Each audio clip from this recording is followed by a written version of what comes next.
12টি infant ওয়ার্মারের 4টি বিকল, নষ্ট প্রায় সবগুলো সাকার মেশিন ও স্টাবিলাইজার।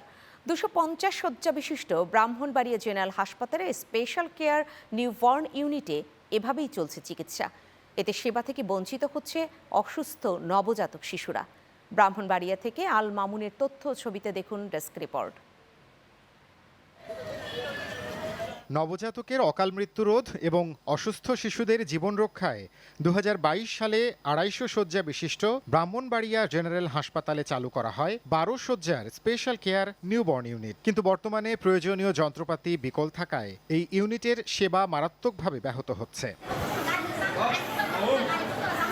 জন্মের পরপরই যেসব নবজাতক ওজন কম, জন্ডিসে আক্রান্ত, খিঁচুনি, ঠান্ডা, শ্বাসকষ্ট ও অন্যান্য জটিলতায় ভোগে তাদের বিশেষ এই ইউনিটের ইনফ্যান্ট ওয়ার্মারে রেখে চিকিৎসা করা হয়। তবে 4টি ওয়ার্মার বিকল থাকায় বিনা খরচে উন্নত সেবা থেকে বঞ্চিত হচ্ছে অসুস্থ নবজাতক শিশুরা। ওজন কম, তারপরে শ্বাসকষ্ট, এই কারণে এখানে ভর্তি করছে। ঠান্ডার সমস্যা ছিল, এ কারণে আশুগঞ্জ থেকে আমার ব্রাহ্মণবাড়িয়া পাঠাইছে।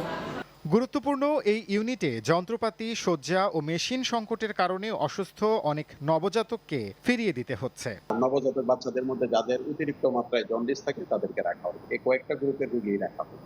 সাকার মেশিনটা বাচ্চাদের নাক মুখে যে ফ্রুট থাকে, ময়লা থাকে, লালা থাকে, এগুলো পরিষ্কার করার কাজে ব্যবহার করা হয়।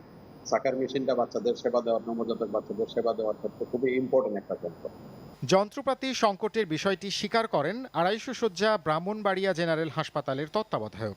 এই যে 4টি নষ্ট স্ক্যানের জন্য আমরা ইউনিসেফকে আমরা চিঠি দিয়েছি এবং যারা ইঞ্জিনিয়ার আছে তাদের সাথে ব্যক্তিগতভাবে যোগাযোগ করছি। এই যে চাকার মেশিন যে কয়েকটা নষ্ট আছে এগুলো সারাবার জন্য চেষ্টা করে যাচ্ছি। সরকারি এই বিশেষায়িত ইউনিটের এমন বেহাল দশা নিরসনে দ্রুত পদক্ষেপ নেওয়ার দাবি জানিয়েছেন রোগীর স্বজনরা।